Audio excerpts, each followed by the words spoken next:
Welcome to this online course on Constitutional and Legal System of East Africa. My name is Likem Sumi and I'm the instructor for the course. In today's lecture, we are going to discuss on the development of court system since 1961.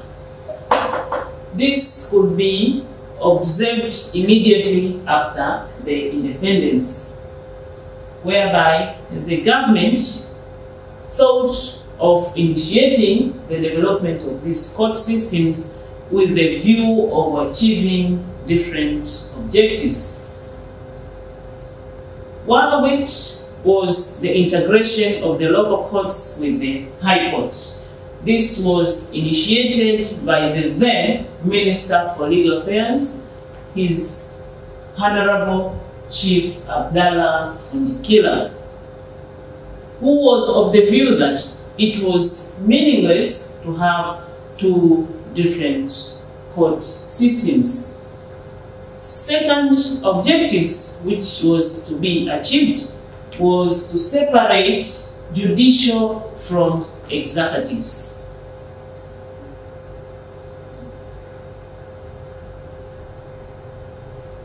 What were the changes introduced by the Independence Constitution of 1961? The post-independence reforms of the court system began with the High Court. They were carried out under the Constitution of Tanganyika, Order in Council of 1961, which was a piece of British executive legislation. It was by then known as Independence Constitution of 1961.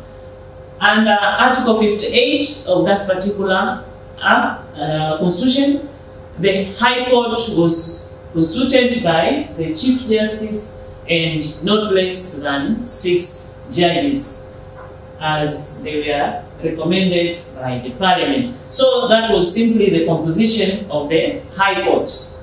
The Chief Justice would be appointed by the governor. We can still see the role of the governor. So the Chief Justice by then was appointed by the governor on the advice of the Prime Minister. You can see Article 59, Sub-Article 1 of the then Tanganyika Order in Council.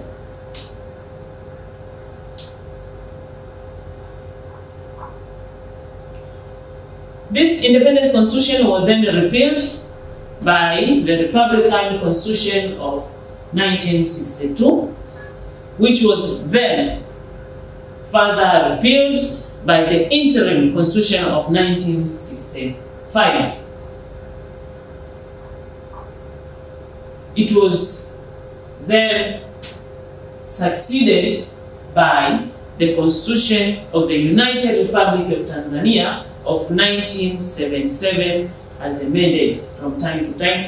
This Constitution of the United Republic of Tanzania of 1977 it remains in force up to now. It has been amended from time to time.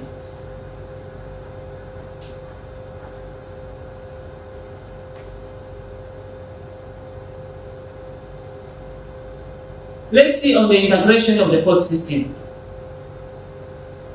Immediately after independence, the government enacted the Local Courts Ordinance of 1961.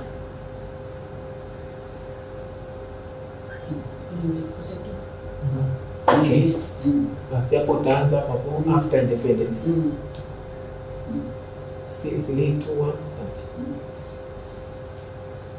Let's see on the integration of the court system.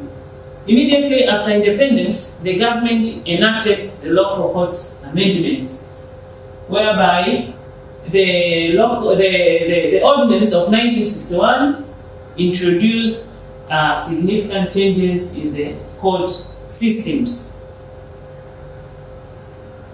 The basic structure under Local Courts Ordinance of 1951 was retained with 2 significant changes, whereby appeals from decision of local courts would continue to lie first to the local courts of appeal and then to the district commissioner.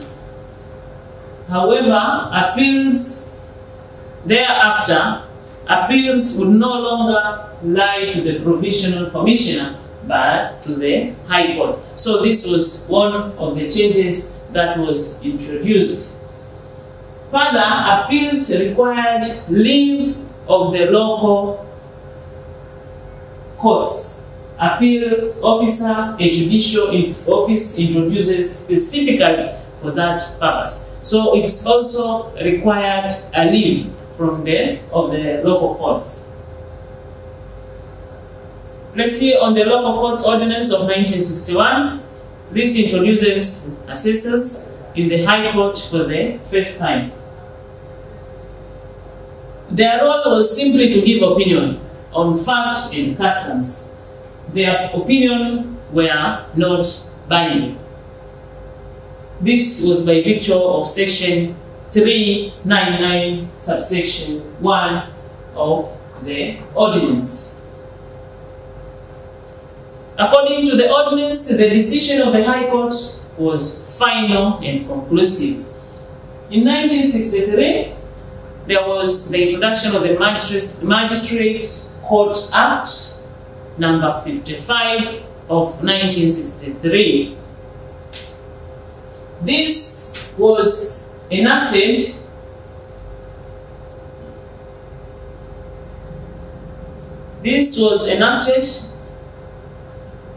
because by that particular time, the local courts were totally integrated into the High Court. So as a result, the single system of courts in the whole country, and one which we can see the former Chief Justice of Tanzania once described as certainly the simplicity in East Africa and probably the simplicity in all Africa.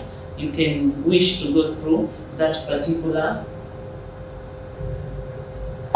There came the introduction of the Local Court Ordinance of 1961.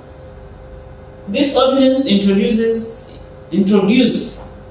assessors in the High Court for the first time. Their role was simply to give opinion on facts and customs. So, though they could give opinion, but their opinions were not binding. This was by virtue of Section 399, subsection 6 of the Ordinance. According to the Ordinance, the decision of the High Court were final and conclusive. There came the introduction of the Magistrate Courts Act, number 55 of 1963. Let's see now the Magistrate Courts Act, number 55 of 1963. According to this act, it was the act that established the primary court and resident magistrate court, whereby there were made comprehensive provisions regarding their jurisdiction and powers, as well as appeals from one court to another. However, this court was then repealed and replaced by the Magistrate Courts Act of 1984.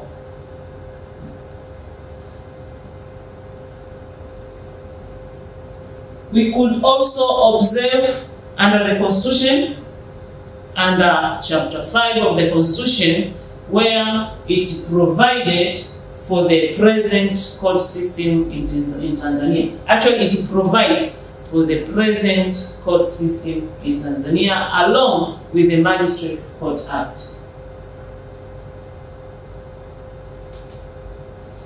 As I've said earlier, Magistrate Courts Act of 1984 provides for primary, district, as well as resident magistrate courts. I've talked of the Chapter 5 of the Constitutions. This chapter provides for the High Court of the United Republic of Tanzania, the Judicial Commission, the Judicial Service Commission for mainland Tanzania, the High Court of Zanzibar, the Court of Appeal of the United Republic, and the Special Constitutional Court of the United Republic of Tanzania. Let's see briefly on the primary courts. These are established under Section 3, subsection 1 of the Magistrate Courts Act. In many cases, there are more than one primary court in every district. A study was done where it was observed that there were a number of almost 1,200 primary courts in Tanzania. 800 had magistrate appointed, while the rest were just visiting magistrates. What we note here, as far as Section 3, subsection 1 of the Magistrate Courts Act is concerned, is that these primary courts are national institutions and not tribal institutions.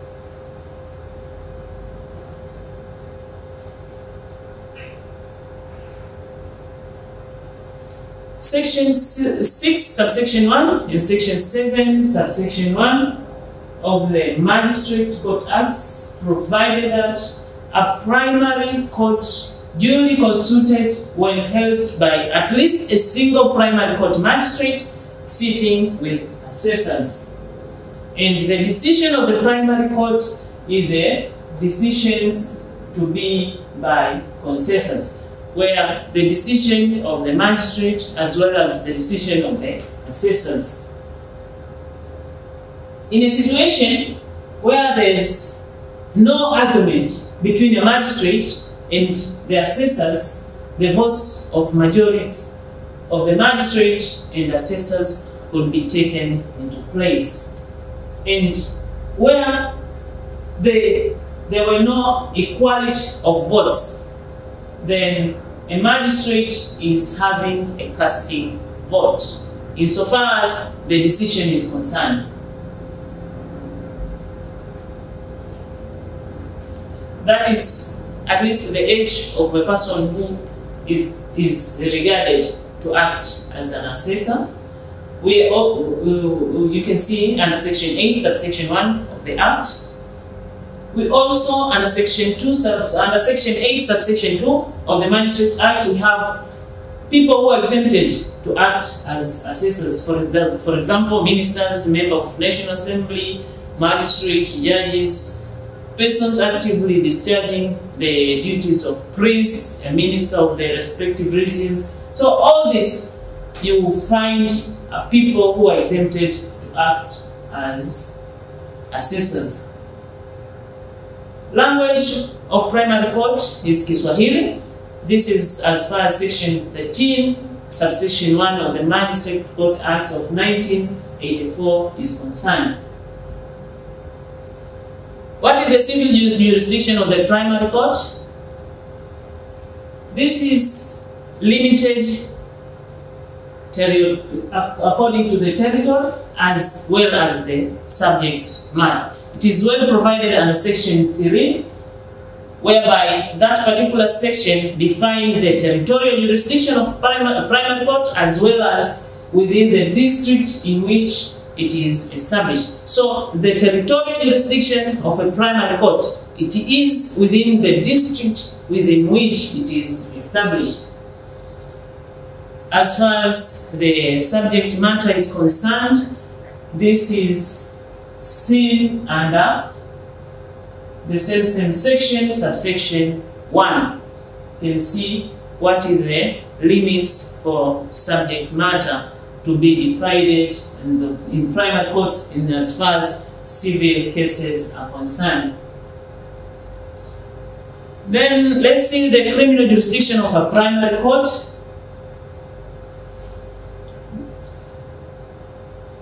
The criminal jurisdiction of a primary court is depends with certain offences under the Penal Code, which are specified under the first schedule of the Magistrate Courts Act. Unlike the native courts, the local courts before the primary courts cannot try offences under customary law. Why this? This is simply because this the customary offences or the native offences were the customary law offences were by then abolished by the Magistrate Courts Act of 1963. Regarding the issue of sentence and transfer of cases, primary courts are empowered by Section 2 of the third schedule to pass sentence in form of imprisonment for a term not exceeding 12 months. This is 1 year. And in criminal cases, primary courts required by Section 42, subsection 2A, to transfer cases to district courts of the district for which it is established. What kind of cases which can be transferred? One of the cases that can be transferred to the district court is the case that is involved a person who appears to be of unsound mind. Another situation whereby cases can be transferred from the primary courts to district courts is the situation whereby the sentence to that particular offense is the imprisonment for more than 12 months.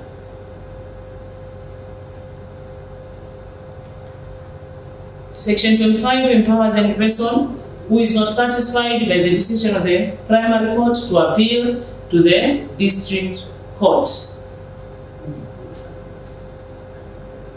By then, from the district court, you can further appeal to the high court, which is preferably done within 30 days. And the appeal is done by way of petition to be filed in the district court form. The decision or order of which appeals is preferred. We have an example of the Law of Marriage Act, whereby all magistrate courts have jurisdiction to hear matrimonial cases.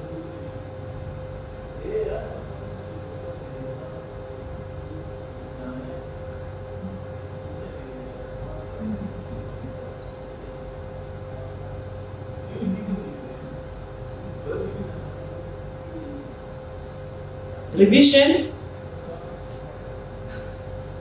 One would ask, what is revision insofar as cases is, what is revision insofar as decisions in certain cases are concerned?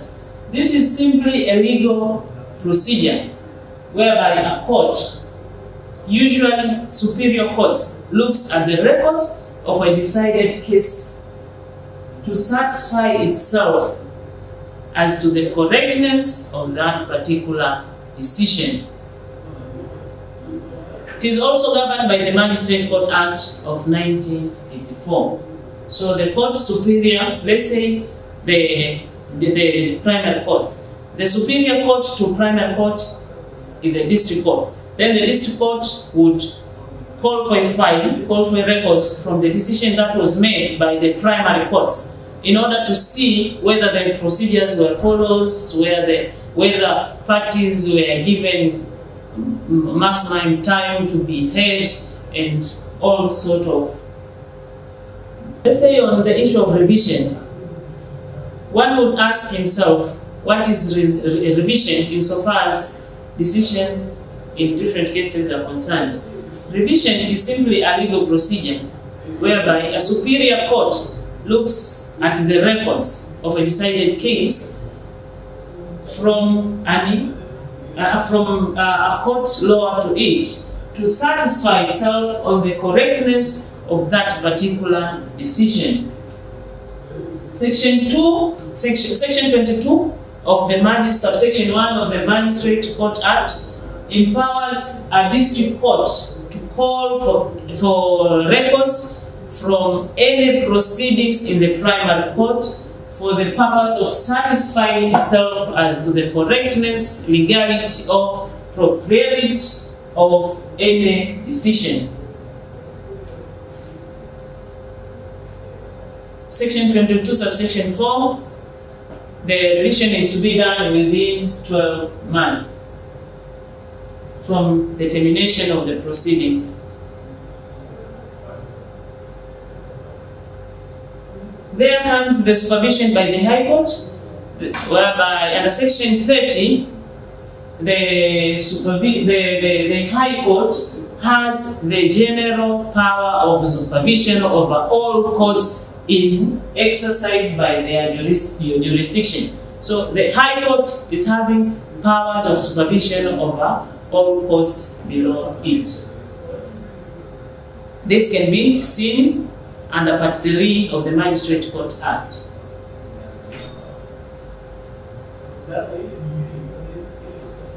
District courts and resident magistrate court, you can see Section 4, subsection 1 of the Magistrate Court Act established the district court in every district.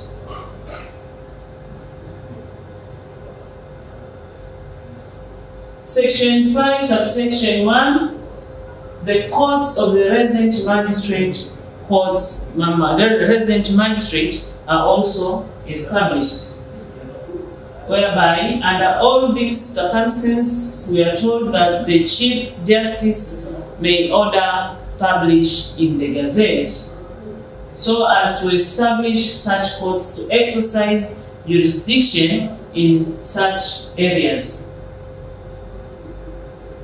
The designation of the resident magistrate court is specified in the order established it.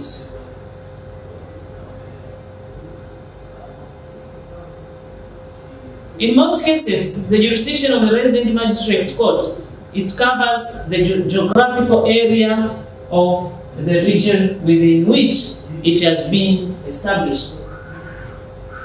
Constitution of district and resident magistrate court. Under Section 6, subsection 1b, a district court is constituted by either a district or a resident magistrate. But again, under Section 6, subsection 1c, the resident magistrate can sit in court of resident magistrate. Further, under Section 6, subsection 4, the Chief Justice may direct 2 or more magistrates of the same or other appropriate description to sit for the hearing or a determination of any proceedings. The language of the district as well as the resident magistrate court is Kiswahili or English. That is accordance to Section 13, subsection 2 of the Magistrate Court Act. However, the records and judgments of the court must be in English. We have the exception whereby there is the need of exercise of appellant revisal or confirmatory jurisdiction by a district court, whereby it can the records may be taken either in English or in Kiswahili. So that is simply the exception, but in most cases the records of the judgment or proceedings must be in English. What is then the civil jurisdiction of the district court and courts of resident magistrate? This is provided under Section 40, subsection 2 of the Magistrate Court Act.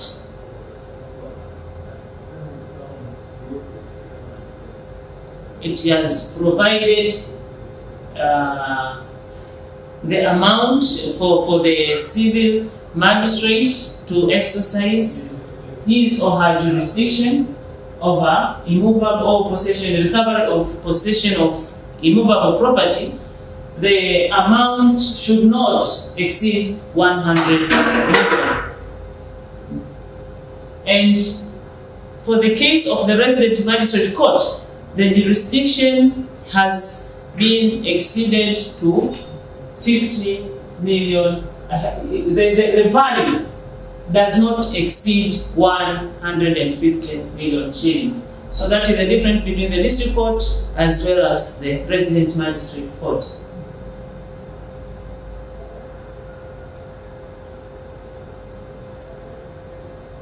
Let's now see the High Court.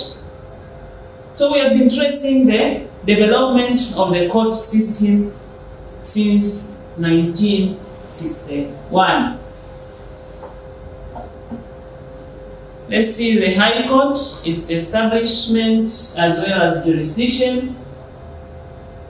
High Court has been established under the Constitution of the United Republic of Tanzania by virtue of Article 108, Sub-Article 1. It has unlimited jurisdiction to hear and determine any matter except where it is provided under the Constitution or any other law that a specific matter shall be heard and determined in any other courts. So if this is not provided so, High Court is taken to have unlimited jurisdiction over any matter.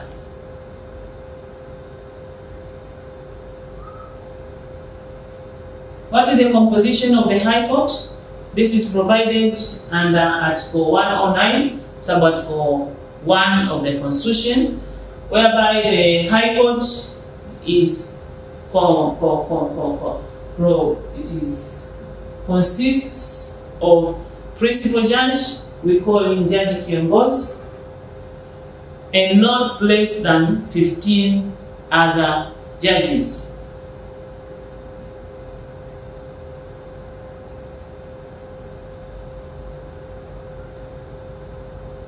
Security of tenure of judges, it is provided under Article 109, Sub-Article 6, which provides that the office of the judge of the High Court shall not be abolished while there is a substantive holder of that office. So this provision is simply intended to give judges security of their offices. Section 1, Article 110, Sub-Article 1, it is providing for the limited age of a judge to vacate office, which is 60 years.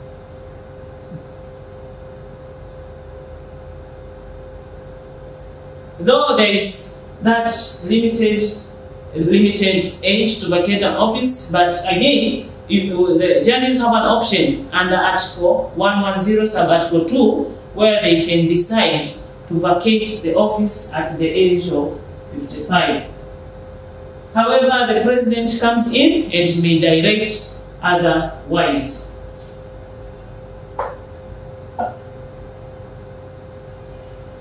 Article 110, Article 110 of the Constitution discusses on how a judge can be removed from the office.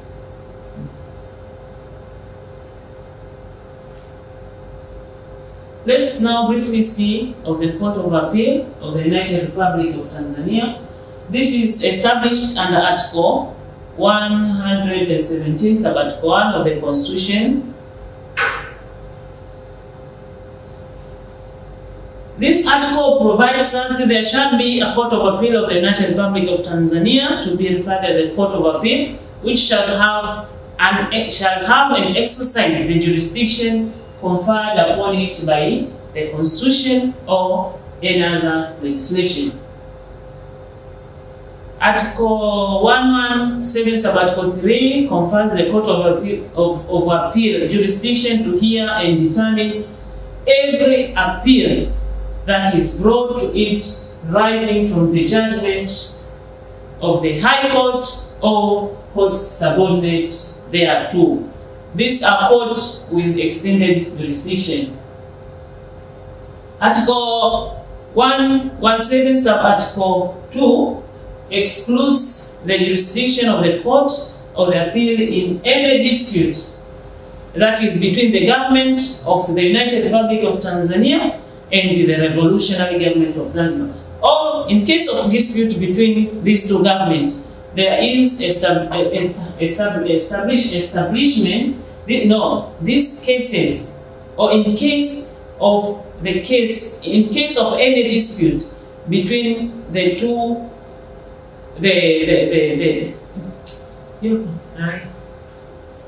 najaribu connect hiyo na hiyo nani hapo kwenye nani paragraph 3 okay 2 and 3 au anze tu alafu connect nianze paragraph 2 yenyewe hiyo article 117 hapo sawa unaweza kuunganisha haya usianze tu Article 117 sub-article 3 confers the Court of Appeal jurisdiction to hear and determine every appeal that is brought to it by the decision of the High Court or any subordinate court, but with the extended jurisdiction. However, Article 117 sub-article 2 excludes the Court of Appeal to hear any matter or any dispute between the government of the United Republic of Tanzania and the revolutionary government of Zanzibar. These disputes can be are being determined by the Constitutional Court of the United Republic as established under Article 125 of the Constitution.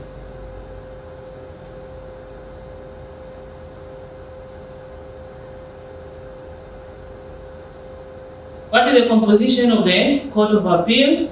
It is constituted by Chief Justice of the Court of Appeal and not less than 2 other judges. This is in accordance to Article 118 sub-article 1. Full bench of the Court of Appeal is constituted by not less than 5 Justices of Appeals. We all know Chief Justice is being appointed or is appointed by the President.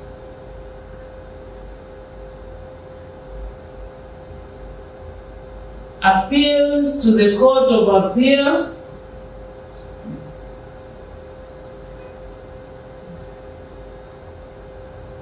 this is by virtue of Article 12 Article 122, Article 122 sub-article 1, and not less than 3 Justices of Appeal are supposed to sit in order to determine that particular appeal. Procedures for the appeal to the Court of Appeal can be well stipulated by the Appellate Jurisdiction Act of 1979. We have a number of tribunals. Apart from the courts, we have tribunals. For example, we are having housing appeal tribunals, this is established under Section 6, subsection 1 of the Rent Restriction Act of 1984.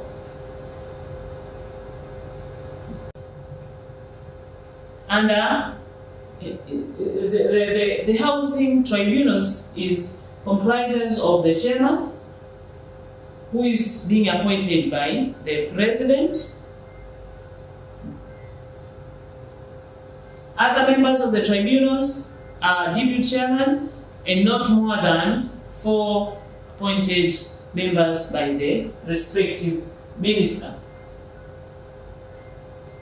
We have another tribunal which is called tax appeals boards and tax appeals tribunals.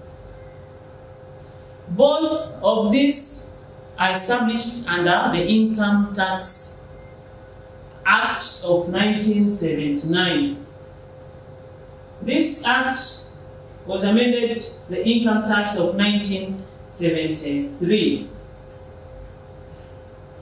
It is simply made the provision for charging, assessment, and collection of income tax, and as well as ascertainment of the income to be charged. The Commissioner is also given power under the same Act to determine taxpayers' objections as well as assessment.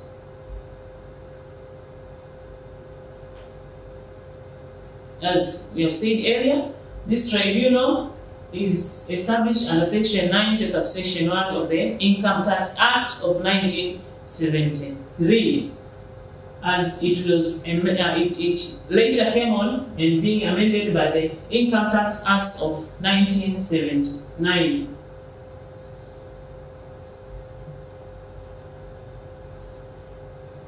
The income tax, this particular tribunal is composed of the High Court judge, who is nominated by the minister concerned with the legal affairs. He is also sitting with the two assessors. Among the two assessors, one must be a registered auditor or an accountant.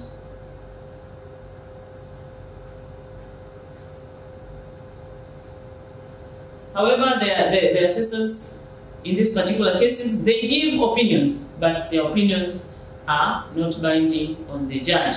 So the judge may depart from the opinion of the assessors to arrive to a certain judgment. From the decision that comes from this tribunal is the final, and no further appeal that can lie to any court or body. We have another tribunal, the Labor Tribunal. This was established under the Labor Institution Act of 2004. It is presided by the High Court judge. The High Court Labor Tribunal received appeals from the CMA and those channeled by the arbitration process. Also, the decision made here is final, while on matters of law, an appeal to the Court of Appeal may be thought. We have court martials. It is also another tribunal. This is established under the National Defense Act of 1964. So the main task of this tribunal is to adjudicate on matters of discipline of military men in the armed forces. We have ward tribunals as well.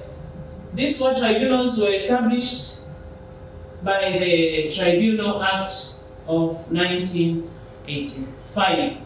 Under Section 3 of the Tribunal Act, it was established that in every ward in mainland Tanzania, a tribunal to be known as a ward tribunal was to be established.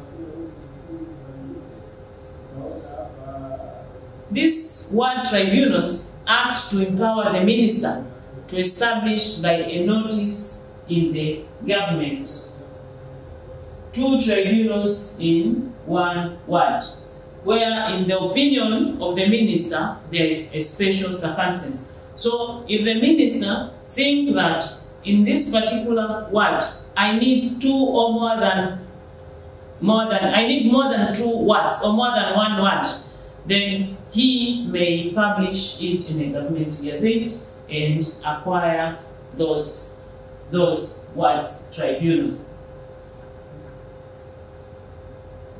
These tribunals consist not more than 4 members and not more than 8 members elected by the ward committee.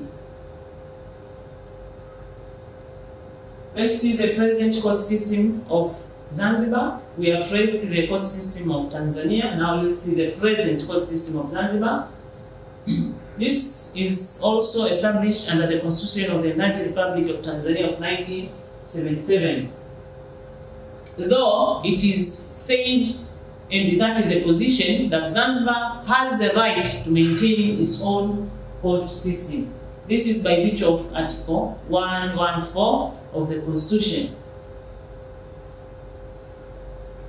Zanzibar court system has a long history. We had the Constitution of Zanzibar. Actually, before telling these laws, we have a number of laws that together came to establish the court system, the present court system of Zanzibar. Among the laws, we have the Constitution of Zanzibar of 1985, we have the Kadhi Court Act of 1985, we have the Magistrate Court Act of 1985.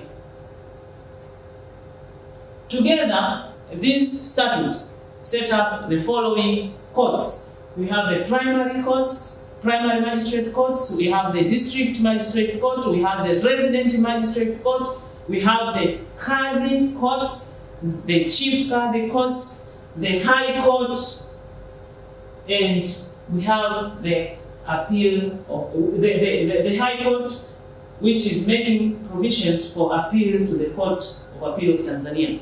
We have one court of appeal, but the rest we have in the system, court system of Zanzibar. We have the primary court, which is also established by Magistrate Court of 1985. As we have discussed from the court system of Tanzania, it's almost the same with the court system of Zanzibar, whereby there should be a primary court in every district and empowers the Chief Justice of Zanzibar to establish more than one court in a district. District Magistrate Court. Remember, we are talking of the court system of Zanzibar. This is established under Section 9 of the Magistrate Court Act of 1985, whereby the Chief Justice of Zanzibar can vary the designation of any district court, provided the variation does not affect the hearing of the cases. And these cases must be the cases which commenced before such variation. The Chief Justice, we are also told that the Chief Justice may also confer extended jurisdiction in any district court to exercise jurisdiction in another district area. We also have the Resident Magistrate Court that is established under Section 18. We can also see the role of the Chief Justice of Zanzibar, who may, by order published in the Gazette, vary the designation of the Resident Magistrate Court of the areas within which that court may exercise its jurisdiction. We have the Kadhi courts, which today they still exist. These Kadhi courts were established under the Kadhi Court Act number 3 of 1985.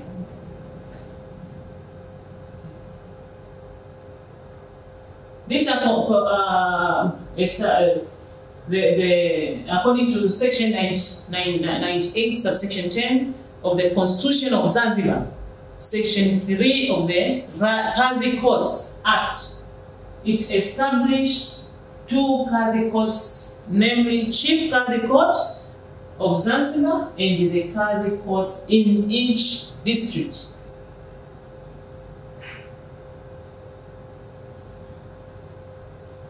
Under Section 5, subsection 3, Any person may be appointed. Any person may be appointed to hold or act on the office of the Qadi, provided that he or she follows a Muslim religion.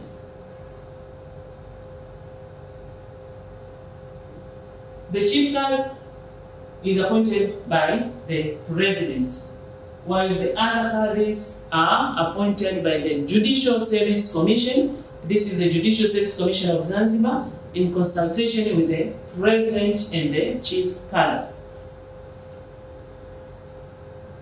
What is the jurisdiction of these Qadi courts? This is provided under section 660. A Qadi court exercise jurisdiction in the determination of the questions of Muslim law relating to personal status, marriage, divorce, or inheritance in proceedings, which all parties to that proceedings profess Muslim religion. So this is the jurisdiction of the Qadi courts. Appeals to the Chief Qadi and High Court are provided under Section 10, subsection 1, whereby appeals or the appeals from the decision made by the Qadi courts lie to the Chief Qadi.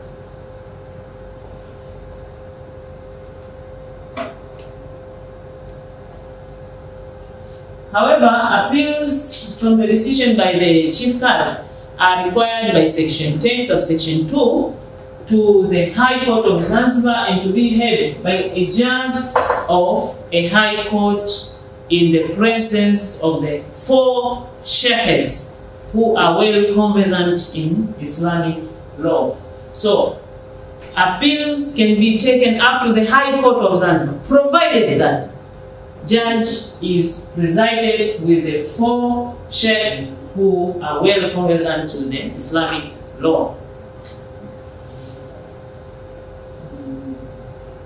The decision is based on the majority opinion of the members.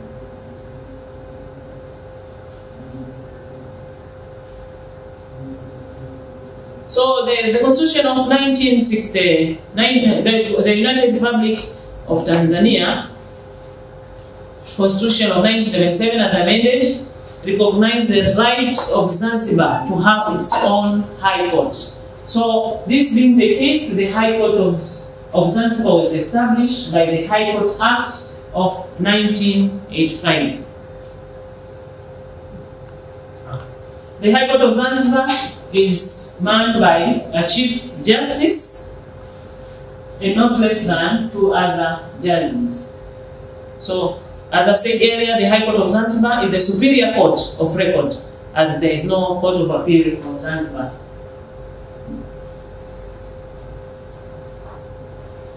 High Court is taken to be the Court of Appeal for all subordinate courts in Zanzibar, whereby it has powers to reverse any judgment of any of the subordinate courts.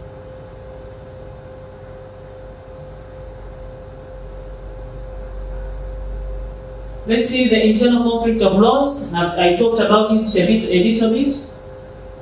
Meaning of the conflict of laws, as I've said, this refers to a situation whereby more than one law is applicable to trying a certain matter. At the end of the day, it gives different decision. There comes a conflict of laws. It may involve, let's say, municipal laws and foreign law, customary law and customary law, the Constitution and the written law on the other side. There is a situation where we can find conflict between a law and a Constitution.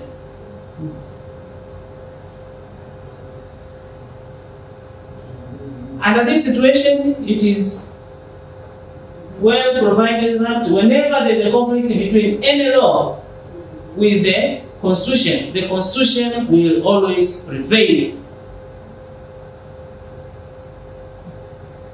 Apart from Section 64, which provides the supremacy of the Constitution, generally there is an Article 30 which empowers courts to invalidate any law which violates any of the basic rights.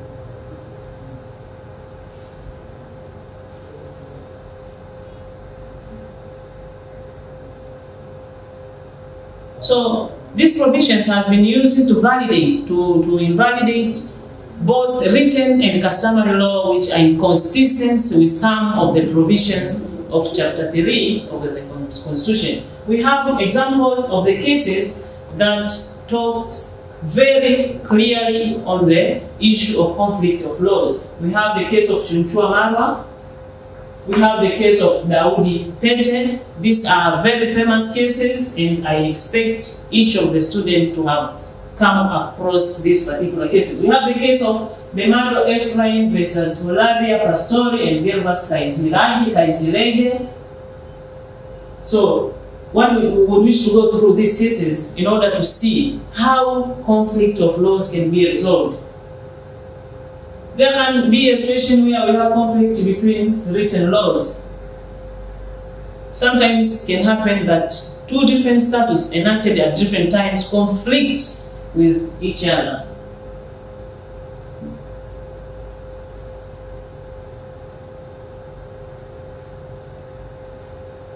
So, where this is the situation, the effect of subsequent statute on a previous statute is being determined through the techniques of statutory interpretation. There can be a situation where we can see the conflict between the written laws and customary law.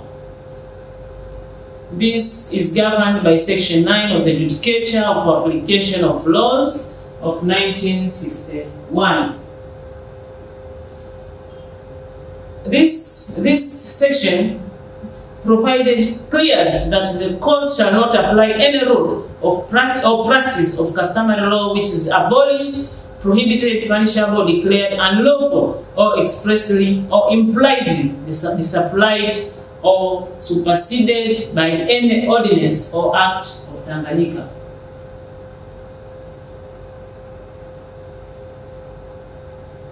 So the situation where we can see the conflict between customary law and another customary law, the situation where there is more than one customary law applicable in a particular area, or where both parties involved in a dispute, involved in a disputative different customary laws.